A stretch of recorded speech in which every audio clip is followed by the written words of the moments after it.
Hello, Liz. Can we talk? It's about my birthday party next week. Oh, hello, Mother. Sure, no problem. So, we're doing another birthday party again this year? Yes, of course we are. We do it every year. I plan on ordering a catering service from that French restaurant downtown. All of my friends and relatives will be invited. We'll have a wonderful home party. We can set up a nice outdoor luncheon. It's just going to be so special. Right. I'm sure you and Rob will be there, right? Do you mind if I ask you something, Mother? How much is this all going to cost? The cost? Well, let's see. My friend who's done a lot of these parties, well, she said her party, which was pretty modest for her tastes, was something like $4,000, give or take. Guess mine will be about that much. That's a fortune. What? What do you mean? That's not so bad. You do realize that if you had $4,000, you could cover your home mortgage for the next 3 or 4 months. My mortgage? Really? I don't want to be disrespectful concerning your birthday, but wouldn't it be better if you set aside that money to pay your monthly mortgage payments? It's a little over $1,000 a month, wasn't it? I really think you should get your priorities straight. What are you talking about, priorities? Why do I even have to worry about that kind of thing? That's not my problem. That's something that you and Rob should be worrying about, not me. I wish you wouldn't rely on me to pay for everything. We're not relying on you. I'm just pointing out the obvious. Pointing out the obvious? How disrespectful of you, Liz. I'm your mother-in-law, for God's sake. Are you serious? Oh, please, Liz. There is just no use talking to you. I'm going to talk to my son, Rob, about my birthday. He understands how important it is for me. You just tell me if you can make it or not. Hello? Liz? Are you there? About that birthday party I was talking about yesterday. I was thinking, maybe I should expand it a bit. I need to invite more people. I was thinking of increasing the budget to $5,000. Pardon me, are you serious? Yeah, I decided to invite my yoga friends too. So that's $1,000 more than you had planned. That's right. You're always going on about the budget, so I figured I should tell you right away. I don't want you getting on my case later on. Mom, are you really okay with this? Excuse me? Your husband is currently working overseas. Is it really a good idea to spend so much money for a birthday party? I mean, it seems a little reckless. Is it really smart for you to spend all that money? It's not as if you're super rich or anything. How could you speak to me like that? You're really being impertinent. Your husband, my son, would never talk to me like that. I'm just worried for you, that's all, Mother. You don't have to worry about me. I'm not some old lady. You should be the one worrying, not me. Excuse me? Why should I be worrying? Don't tell me you have no idea what I'm talking about. No, I really don't know what you're talking about. Excuse me? Well, under the circumstances, I have no financial worries. I can't believe you. I knew you would continue to rely on me for money. Pardon me? I'm going to go totally bonkers talking to you. My blood just shoots up when I talk to you. You know what? I'm only going to contact you only when absolutely necessary. Just keep that in mind. See you later. Hey, Rob, are you working? Sorry to contact you. Can we talk? Hey, Liz. Yeah, no problem. It's about Mom's birthday party tomorrow.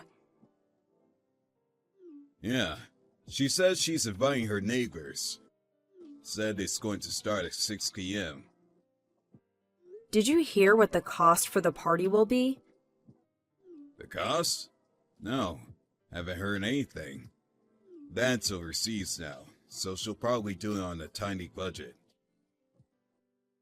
So she hasn't told you. It seems she's going to order catering service from that French restaurant downtown. It's going to cost something like $5,000. Wait a sec, what? $5,000? Just for a little birthday party with the neighbors? That can't be right. It's not just neighbors, it seems. She's inviting all her yoga class members, even the instructor. Really? But $5,000? That's way too much. I tried mentioning the mortgage payments, but she just brushed it aside. She actually turned the tables and blamed everything on me. Oh boy. I don't want to be a nosy daughter-in-law and want her to have a nice birthday party, but we're not exactly having an easy time. For her to just go off and use money without thinking, I really don't know what to do. She really should be paying off the mortgage, not having a French catering service for her birthday. Yeah, but she won't listen to a word I say. Nothing we can do about it now. The party is tomorrow. Even if she cancels now, they'll probably charge the full amount. The restaurant probably already prepared the food. Wouldn't look good. That's for sure. I'm the youngest in my family. She would never listen to me either. My older brothers have a lot more clout than me. On top of that, despite being the youngest, I was the first to get married. Mom wasn't too happy about that. Yeah, I guess. I guess we have no choice. We're just gonna have to let her have her way this time. We're both going to the party tomorrow, so let's see how things go. See how she acts. What do you say? I'll get Dad a call too. Yeah, maybe that would be a good idea. All right. See you tomorrow then. Yeah, okay. See you tomorrow. Liz, are you there? So, you decided to come to the party with Rob. Right. You asked me to come to the party with Rob, so here I am. Yes. Looks are everything. We have to keep up appearances, you know. People talk. If you and Rob didn't show up, rumors start spreading. You know what I mean. Yeah, right. Whatever. But I want you to stay in the kitchen once the party starts. Just stay out of sight. Excuse me? Why should I do that? Well, because French cuisine is way too good for you. That's why. Too good for me? Think of it as a punishment for being disrespectful to your mother-in-law. The reason why you're such a cheapskate is because you went ahead and got that loan, paying to have $1,000 a month. Kinda strange hearing that from you, Mother. Well, nobody will speak up, so I will. I was against you guys buying that condo. Way over your budget. Excuse me? You guys don't even make that much. And you take off a loan for $1,000 a month? I warned you about that. But you want to pay off your mortgage and complain about me spending money on my birthday party? I can't believe you, Liz. How could you be so selfish? Oh, okay. Now I'm starting to see the picture. I thought things didn't mesh. We always seem to be talking on different levels. Anyway, the party is about to start. Get in the kitchen and stay there until everyone has gone home. Don't you dare come out until then. Or, better yet, just say you feel ill and go home. That way I don't have to worry about you peeking in every 5 minutes. Just come back later to clean up. I'll line you later on. What am I, a maid? Well, actually, yes. I've told all my neighbors that I'm currently disciplining our daughter-in-law to be a better housewife. A better housewife, huh? Stay in the kitchen for another 30 minutes, and then you can head home. I'll line you later. I really don't know why I have to leave. To be honest, I don't want my guests seeing a dirty maid wandering around. Just too depressing. It's my birthday after all. Okay, if that's the way you want it, I'll stop the mortgage payment starting next month. Hope you're okay with that. Pardon me? What did you just say? The load payments. I will no longer pay that, just so you know. What are you talking about? Maybe you need your head examined. It's you who will suffer if you stop the payments. Rob says he's going home too. Have a nice party. Don't bother texting me later. I have no intention of cleaning up after you. I'm not your maid. Yeah, whatever. Do what you have to do. Liz, pick up! Come on, Liz, pick up. I know you see this. It's about that monthly $1,000 loan. Is it true? That loan is for this house and not the condo you guys are living in? This is some kind of mistake, right? Oh, so you heard it from someone. Yeah, from your aunt and uncle at the party. Oh, I see. I didn't realize they were there. I didn't believe it at first. Thought it was some kind of joke. But this month, the bank called and said there was insufficient funds for the loan payment. That's when I realized it was all true. That's right. I was depositing the $1,000 into you and your husband's account every month. I see. I had no idea. You also know why your husband's working overseas, right? Yes, I heard. It was concerning some project he was working on. Apparently one of his staff members screwed up and the project went belly up. He took responsibility for it and was transferred to a position overseas, alone. He was forced to take a position at a factory up north for 3 years.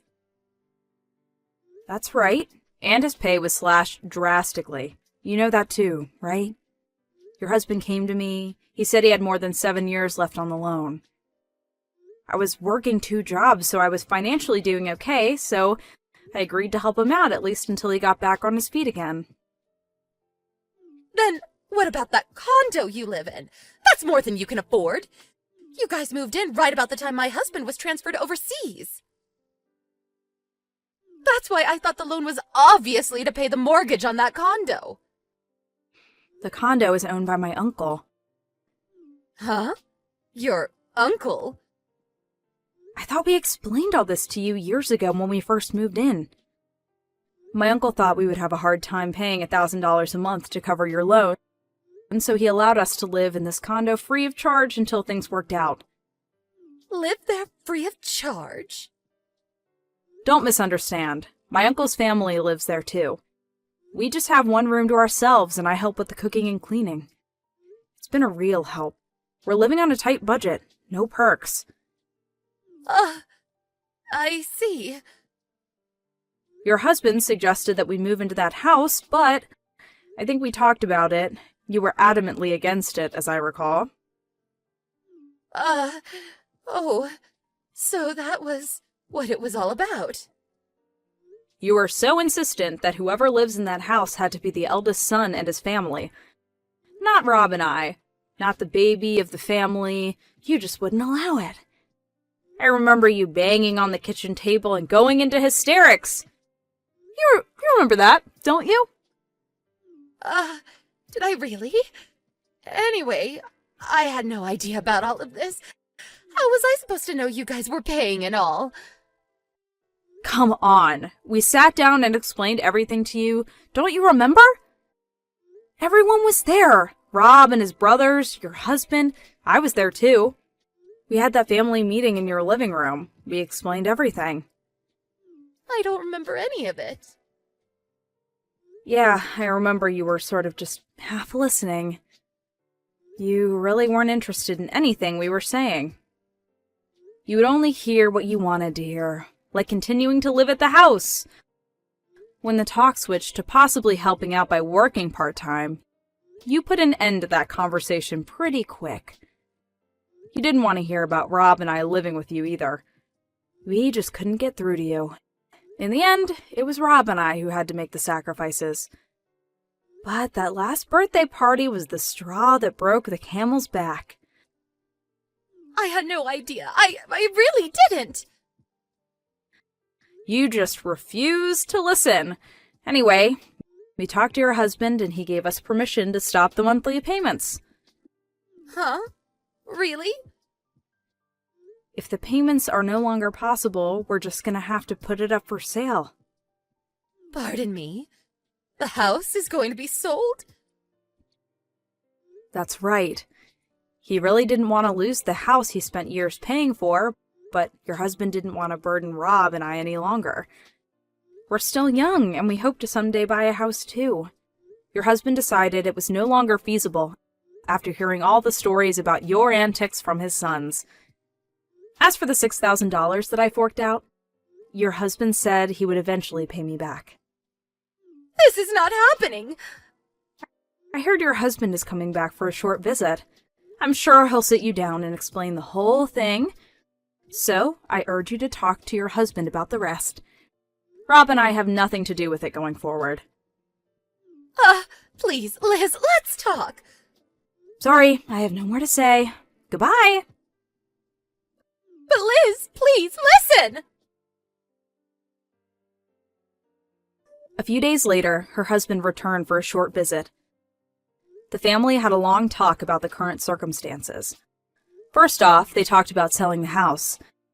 Then the problem of the $5,000 spent on the birthday party last month.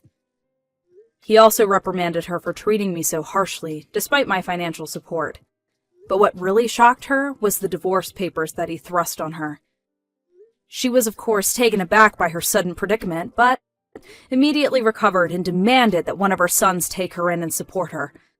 But both her sons had already married, not to U.S. citizens, but foreign. They both moved to their wives' native countries. As for Rob and I, we moved out of our uncle's place into a new home across state lines. We had no intention of revealing our new address to her.